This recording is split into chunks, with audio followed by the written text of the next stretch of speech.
here I am coaching you to create your ideal life using your intuitive wisdom. Well, because that's what I'm passionate about. And I'm passionate about how important it is to be guided by our intuition. But the irony is that over the past few weeks, I myself have had difficulty hearing my own intuition. And I was really struggling because it was as if my intuitive voice went mute. It was really weird. So the reason why I'm telling you this is because that's the point of my morning shower aha moment today. So hello, my name is Suzanne and I want to welcome you to the first video of many videos to come called Morning Shower Aha Moments. So let's face it, we all have aha moments all the time. And I think it'll be fun to share here those messages, those intuitive insights. And please share your aha moments because I love to exchange stories and experiences. So back to my aha moment. So lately, I've been feeling super connected and energized energetically, but I wasn't hearing my intuition. I wasn't sensing my intuition. And I began to expect my intuitive insights to be packaged in, this bright and colorful image. And I was expecting that it should look a certain way, as if this huge bright lightning, that's supposed to come into my awareness with, I don't know, bells and whistles, angelic beings sounding the trumpets, I don't know, magic carpets, whisking me up to take me to the next step, kind of experience. I don't know. I don't know what I was thinking. I guess I was being delusional. I don't know. So guess what? None of that happens for me. I don't hear voices. I don't see these magical future events. I don't channel any beings from another planet. My insights are very subtle, as I imagine yours are too. And maybe it's because, I've never done any psychedelic drugs in my life, or I haven't had a near-death experience to accentuate my intuitive experiences. I'm not sure. I've had to deal with a seizure disorder most of my life, but, that's another story for another time.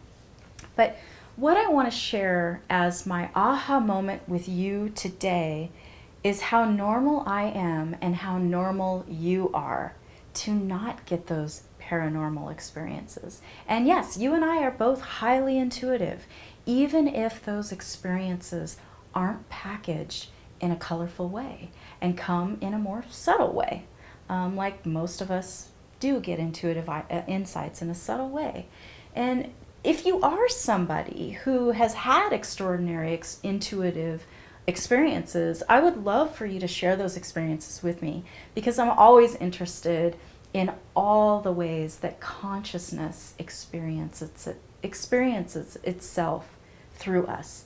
I believe that the big, huge web of consciousness is just expressing itself through us, through our individual experiences.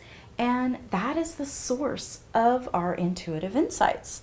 My experiences may seem boring compared to yours, or maybe you can relate to the type of intuitions that I have that may appear to be uneventful, but nonetheless profound intuitive insights. They can be found in the normal. Intuitive insights can be found in the normal and the paranormal, but one is not more insightful than the other. That's the point I want to get across. For example, I can walk in a room and just have a sense, a knowing of what kind of energy level the people in the room are giving off. And it's really dependent on what kind of energy I'm giving off as well. And I can't read minds, but I sure can read energy. I mean, I can calculate in a nanosecond how to respond to the energy. And I usually choose to add positive energy to it because, well, that's just the way I am. But sometimes I'll leave a situation. I leave if I feel like something is just not right and it's not something I want to tackle that day. So my point in telling you this is because I want to share with you, all of you intuitive souls, that the reason it is important to use your intuition is not to read minds, but to read energy and make good choices for yourself in any given situation. And not, that choices are good or bad. It's the right choices for you. And it's really important that you need to know yourself if you don't know yourself, you'll imagine that everything is happening to you instead of for you. So this is a huge distinction. Let me say that again. If you don't know yourself, you will imagine that everything is happening to you versus for you. And using your intuition, you can make wise choices in any given situation for your best outcomes in life. And that has a ripple effect for the highest good to everyone in your life and effectively the planet. So if you're interested in healing the planet, heal yourself. So yes, this intuition always comes into your awareness for you to make choices in each moment to encourage you to make decisions that affect your highest good positively. So in my opinion, if I could personify intuition, I would say that the ulterior motive of intuition is to guide you to your highest good, to elevate the good of the whole. And I have a gut feeling that there is some truth to that gut knowing. So really, I care so much about you, and I just want to share with you how to recognize your everyday experiences as meaningful, and so that you can begin to use your innate wisdom, your intuition, so you can basically have a rockin' life. I've been practicing my own skills of intuitive development, and I don't know, there's a lot of really cool things happening. They definitely aren't sexy, like if I were to tell you, I'm talking about my intuitive hits, like I don't have conversations with archangels that give me the blueprints to the next $1 million idea, or baby Jesus doesn't come to my bedside at night and whisper to me my life purpose. No, the intuitive insight that I get is just like you. These people that are productive and creative and innovative, they have a way of knowing and grounding in their intuitions that come in so many different forms because they basically have several things in common. These people have practical skills that they may or may not be aware of. To tap in and master the creator and visionary in yourself, you need to develop these skills too. And so I want to ask you a few questions. And the more yeses that you answer to these questions could relate to how often you act on your intuitions. So these are not questions to find out how intuitive you are, because let's face it, you are already highly intuitive. Let's just get that off the table. The time has come for you to start living intuitively, to have a better life. So can you connect to your true self no matter what anyone thinks or says about you? Do you have the clarity to your personal core values and beliefs? Do you have the guts to excavate through the clutter to get there? Do you have the courage to be you? Do you make choices that are in alignment to who you are, not making choices that you think other people want you to make? Do you know how to create what you want? So notice that all of these questions have a common theme, you. So you're the common denominator. You, at the end of the day, are the one who can either embrace your intuition and create the life you were born to live, or you can be like most people who ignore or deny their intuitions and pout about how unhappy or unfulfilled life is. I don't know, take your pick, right? When people tell me they're not intuitive, I know it's not true. The more accurate statement is that they ignore or deny their intuition. So I have a suggestion. If you want to start connecting in to have clarity and courage to make choices that resonate with you so you can begin to create the life you want, you can go to my website, revivewithenergy.com, and you can put your name and email in there, and I'll give you a free visualization meditation tool so you can begin tapping into your intuition right away.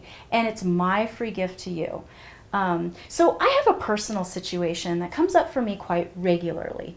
It's about my choice of not having children in this particular lifetime. And that's to say, if there are more than one lifetimes, I chose not to have children in this lifetime. So here is where I'm getting at. I've always had a sense that I was not going to give birth in the traditional sense to my own children, right? When I was young, if I ever had a thought of kids, I thought, oh, I'm going to adopt or I'm going to foster. Well, now that I'm 40 years old, the sense still remains. But I'm now seeing my choices on the other side from the 2020 hindsight point of view, which is wow, I still feel confident in my choice. And I'm so grateful to myself for not giving in to what others had planned for me. And, I even had a dear friend call me on the phone one day, crying and telling me she was so sad for me because my husband was getting a vasectomy. And she was afraid that I would regret it. And I listened compassionately because I knew how much this friend loved me. And I also knew in my heart that she would be sad for herself if she made that decision that my husband and I were making. So, I had so much love for her because I know that even when the people we love tell us how they feel about our decisions, they really will never, ever know our souls. And these people who love us are always coming from a perspective, kind of this perspective filter of their own. And we always need to remember that specifically and honor our intuition for ourselves. And it's easy to get caught up in the societal or, family pressures. But I'm telling you what, from the perspective of insightful words of people who I worked with in hospice care, no one ever told me that they wished they would have listened to their friend instead of their intuitive voice, which was their soul. And I'll be going more deeply into the practical ways of not only tapping into your intuition, but what it really takes to receive and take action on those intuitive hits. So again, my name is Suzanne, and it has been my honor sharing with you. And I would love to hear about your morning shower aha moments or any other form in which your intuition is sensed. And please comment so we can dialogue about these important messages and what they mean for you. So in the meantime, stay connected, stay clear, stay courageous and creative, and above all, make choices that are in alignment with your unique soul. And doing this will be the greatest gift that you will be giving to yourself and the planet. So much love. See you next time.